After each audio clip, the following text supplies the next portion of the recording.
చెప్పి పక్కన కాలనీ అని చెప్తే అన్న గుర్తుపెట్టుకొని నువ్వు పలానా రోజు వచ్చినావు లక్ష్మణ్ ఈ కాలనీలో ఈ ప్రాబ్లం ఉందని చెప్పినావు ఈ ప్రాబ్లం సాల్వ్ అవుట్ చేస్తున్నా అని గుర్తుపెట్టుకొని ఫోన్ చేస్తాడు. సో అట్లా చేస్తుండు కాబట్టి ఆయన మాట ఉంటున్నాం మేము. అభివృద్ధికి ముందు పోయటం వేస్తారు కాబట్టి దాని గురించి ఉంటున్నాం. సుధీర్ రెడ్డి గారి అనుచరులుగా, సూర్యరెడ్డి గారి ఫాలోవర్గా ఎన్నో సంవత్సరాలుగా ఆయనతో రాజకీయ ప్రయాణం చేస్తారు. ఉడా చైర్మన్ ఉన్న పని చేస్తున్నాను. ఆయన దగ్గర నుంచి మీరు ఎటువంటి రాజకీయ విలువలు నేర్చుకున్నారంటే ఏం చెప్తారు? ఆయనంతా తిరగలేకపోవచ్చు, ఆయనలో ఒక 25% అయినా తిరిగి మా హైకోర్టు కాలనీ ప్రజలకు ఆయన లేక సర్వీస్ అందించారనేది నా యొక్క కోరిక. అదేవిధంగా తిరుగుతున్నాం. ఇప్పుడు మేము ఒక జేఏసీ అని మాకు 22 కాలనీలో ఏ ప్రాబ్లం ఉన్నా జేఏసీ అని ఒకటి ఉన్నది. అంటే ఓన్లీ మీ డివిజన్ వరకు? మా డివిజన్లో ఓన్లీ 22 కాలనీల వరకే. ఓన్లీ కాలనీ వెల్ఫేర్ అసోసియేషన్స్ వరకు లేదు. జేఏసీ ఈస్టర్న్స్ జేఏసీ కాలనీ అంటే 22 కాలనీలకు అసోసియేషన్. అది 22 కాలనీస్కి అన్నిట్లో. ద్వారకామాయి నగర్లో ఉష్కలార్ల అడ్డు ఉండే, మేము జేఏసీ పెట్టి ఆ ఉష్కలార్ల అడ్డ సుధీర్ రెడ్డి గారి ప్రోత్సాహంతో అక్కడి నుంచి తీపిచ్చి ఆటో నగర్లో ల్యాండ్ ఇప్పించడం. ఆ ఉష్కలార్ల అడ్డు ఉన్నప్పుడు Dwarakamayi Nagar, auto Sai Nagar, high court colony, Sushma Sai Nagar, Uda Sai Nagar, Kamala Nagar వాళ్ళకు చాలా ప్రాబ్లమ్స్ ఉండేది. ఆ లారీలు ఎప్పుడు అన్నే ఉండడము, ఆ లారీ డ్రైవర్ ఎప్పుడు అక్కడనే కూర్చోవడం, ఆ లారీలు రోడ్ ఎక్కితే ఫైన్ వేస్తారని కాలనీలకి వెళ్ళడము, ఇటువంటి సమస్య మేజర్ సమస్య ఎన్నో రోజుల నుంచి కొట్లాడుతున్నారు అందరూ.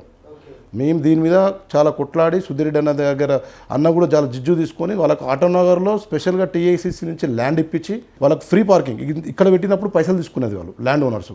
ఇప్పుడు అక్కడ ఫ్రీ పార్కింగ్లో ల్యాండ్ ఇప్పించి వాళ్ళ లారీ ఉష్కలారీ అడ్డ అనేది అక్కడ తరలించాం. దాంతో అక్కడ చుట్టుముట్టున్న కాలనీలో డస్ట్ ప్రాబ్లం పోయింది.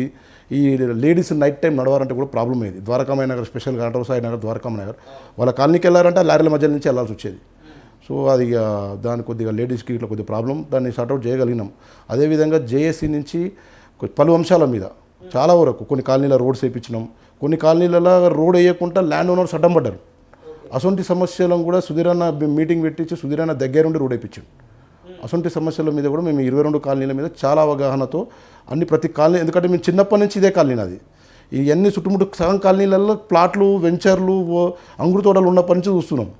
సో ఏ కాలనీలో ఏ ప్రాబ్లం ఉంది ఏందనేది కాలనీ వాళ్ళకి ఎంత తెలుసు, మాకు కూడా అంతే తెలుసు. అన్ని కాలనీ వాళ్ళు కూడా బాగా ఇంచుమించు అన్ని కాలనీ ప్రెసిడెంట్లు, పాత ప్రెసిడెంట్లు, కొత్త ప్రెసిడెంట్లు, సెక్రటరీ, కాలనీ అందరు 100% మనం గుర్తుపడతారు.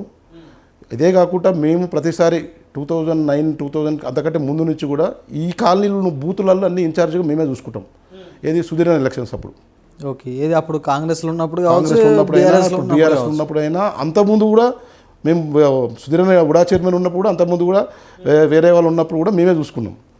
సో అట్లా బాగా అన్ని బూతుల అవగాహన, బూత్ మెంబర్లు అందరూ బాగా పరిచయాలు ఉన్నారు. సుధీర్ రెడ్డి గారి నుండి రాజకీయంగా మీకు ఎటువంటి ప్రోత్సాహం అందుతుందండి, ఏం చెప్తారు? ఇంకా మనకు అయితే నేనైతే ఆయనకు ఒక ఫిల్విషర్ తమ్ముడు లెక్క. ఆయన 100% నాకు నా విషయాల్లో అన్యాయం చేయడు. అందుకే ఆయనతో అయ్యేది మొత్తం నాకు చేస్తాడు అనేది నమ్మకం నాకుంది. ప్రస్తుతం మీ బీఆర్ఎస్ పార్టీ అధికారం లేదు, కాంగ్రెస్ పార్టీ అధికారంలో ఉంది, కానీ మీకు కాంగ్రెస్ పార్టీ నుంచి ఎటువంటి ఆఫర్లు రాలేదా? తనే ఉంటాయి, కానీ కాంగ్రెస్ పార్టీ వద్దనే బీఆర్ఎస్లోకి వచ్చినాం. మీకు ఇప్పుడు కాంగ్రెస్ పార్టీ నుంచి ఆస్పిరెంట్లు ఒకరిద్దరు ఉంటే బీఆర్ఎస్ నుంచి ఆస్పిరెంట్లు 10 మంది డివిజన్కి. అంటే కాంగ్రెస్ పాలన అట్లుంది ఇప్పుడు.